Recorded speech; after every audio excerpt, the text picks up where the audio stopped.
we're at with the trailer. I brought Honey Baby out here last night. We had a look at it. And here's what I've decided. I kind of like having that there. But there's one thing I definitely don't like is I put that, what do you call it, hydraulic rod thing on there that helps open the door. And it doesn't work the same now, and I think it's probably because of the extra weight of that being attached to that. So I'm going to take that off. And I kind of still probably want to use it. I just might not want it attached to the door. I might want to have it to be removable in a different sort of way. One thing I might could do to lighten this up a lot is just to go in and I've got this arched piece of metal in the back of here. I could cut it here. That would lose me some weight right there. But with that knot on there, this door should open up and close real nice like it did before. Let's just check that. Because of not having that extra weight on it. Now see, that works just perfect, just the way it should. So my thinking is I want to have this removable but still have it where I can put on there. The other thing, last night we took a couple of those old white wall tires, not the big ones but the ones on the ground, set them in here, and they don't go deep enough down in there to let this hood go over that, so that's a problem too. I will probably start out today by just taking my grinder and cutting out a bunch of this extra metal here, but then I'm gonna have to figure out a different way to put that on there and have it stay, and that part I hadn't worked out yet, but we'll get around to it. So I thought I'd share that with y'all before I start anything.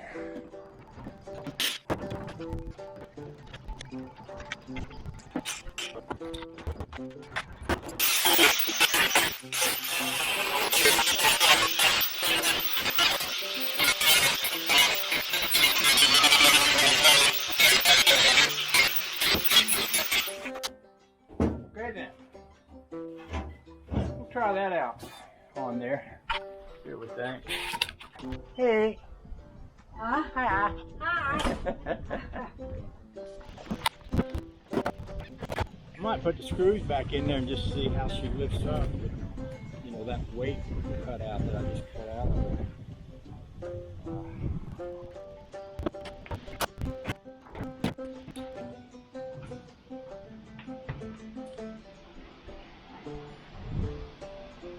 Yeah, no, that's got to come off. Too much weight for that thing, I guess, even with that cut out. Okay though, we can arrive at a different way of having it work. Might put a couple of handles on it, have it where you can strap it down and lift it off. I might take a couple of gas can handles, put on it, one on each side here. That way I could also use them to strap, if I wanted to lay a tent thing up in here, use them for that. This underside I'm going to clean up and probably coat it with some undercoating, and I might take and make a nice little edge, rubber edge piece around, and I'll also stop up these holes here in the refrigerator that I made so that water won't leak in there.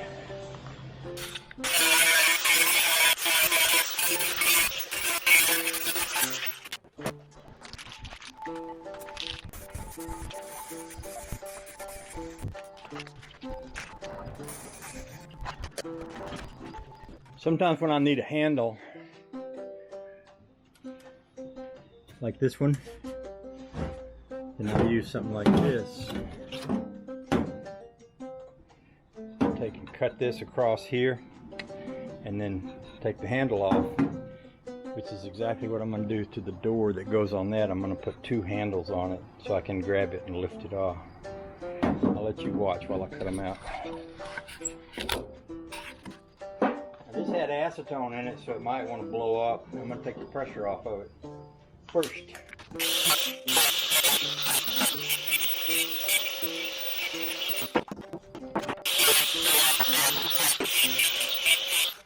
You know what I usually do with these is drill a hole and put a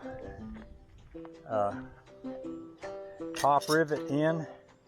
But what I might do is shoot a self-tapping screw in there and then back it out and then put the top rivet in that hole that I made with the self-tapping screw. So this is going to go on here like this.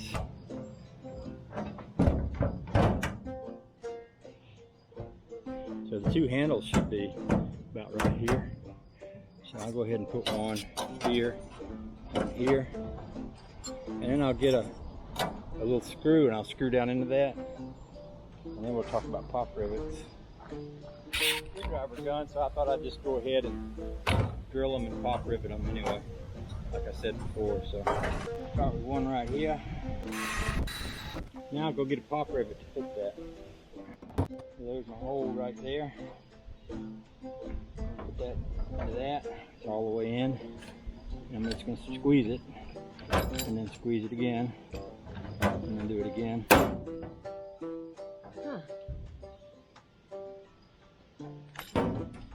And that will come out. That's the part that broke off. And this is in here now.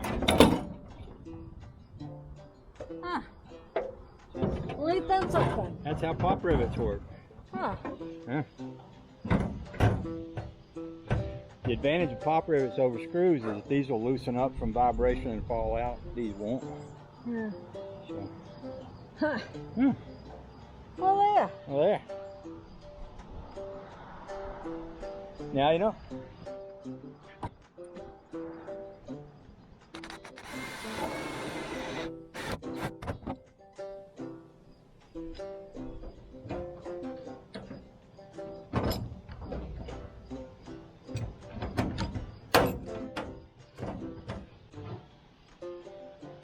I showed Luke Palioka how to use a pop rivet gun the other day, but I'm going to show you because Honey Baby asked me about it too. So this is the part that comes out of the pop rivet after you pull it out. I'm going to stick that in my pocket because that would make a flat tire pretty handily if you let it. So I'm just eyeballing this. Put it about right there. It seems like it's about right. So this is not real high-tech work, so it should do. What we're going to do is make a hole, and you got to get the right size drill bit to make the right size hole. That's important. And sometimes the thing will slide a little when it goes through the first layer, so you might want to just make sure you get it in a place, get it so that it seems about right. And I suppose if I wanted to get real technical, I could measure it, but it's about as far from the trigger to there. So I think that's about right. Now I'll stick my pop rivet in here.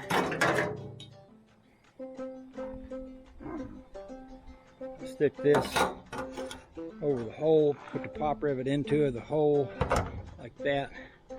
Hold it down snug, squeeze it once, let it go all the way down, twice, let it go all the way down. The third time it's snapped off, and it's on there. Hope that was helpful.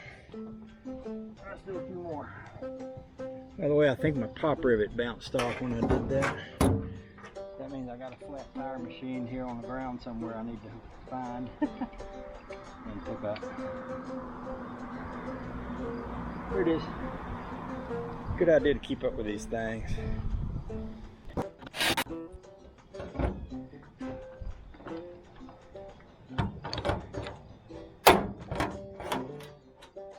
That one only took 2 squeezes. So that's how I attach my handle so that we go to the car show. We got our coolers and stuff in here. We can just pick this up, lay it down, get our stuff out of here. If we get ready, we can put this back on. And if we want to, I can take a cord and run it from here down in the fenders or somewhere, just to tie that on with a cord. Have it be like that. Or I could put a pin in the fridge and have a hole that lines up that it fits onto, but I might just leave it like that. That's pretty good just the way it is, just like that. So I think I'm gonna shoot 1, 2, 3, 4 more rivets into here, and then we'll move on. By the way, all the World War II posters with Rosie the Riveter, she probably wasn't doing this kind of rivets. She could have been though. I don't know. Because they actually used to heat up steel and put I-beams together with them and hammer on them, hammer on the back side of them. That's also called a rivet. Some people call this a brad. These are bradded together. More than one name for it. It's kind of like old Billy Bob used to say. Some people call them brads. I'll call them pop rivets. I know that not everybody call them pop rivets, but I do. Although even though some people do call them brads. By the way, if your name is Brad, I'm not going to call you pop rivet. Didn't seem right. It wouldn't seem right. No, sir. No, sir. No, sir. No, sir. It wouldn't seem right.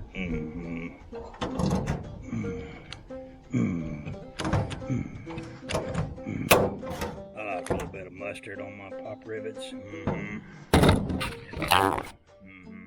There you go.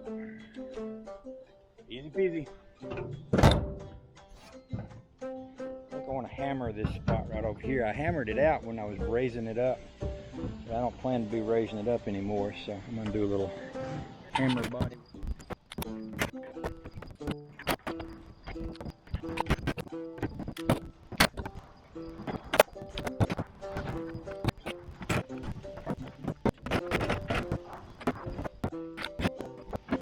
There.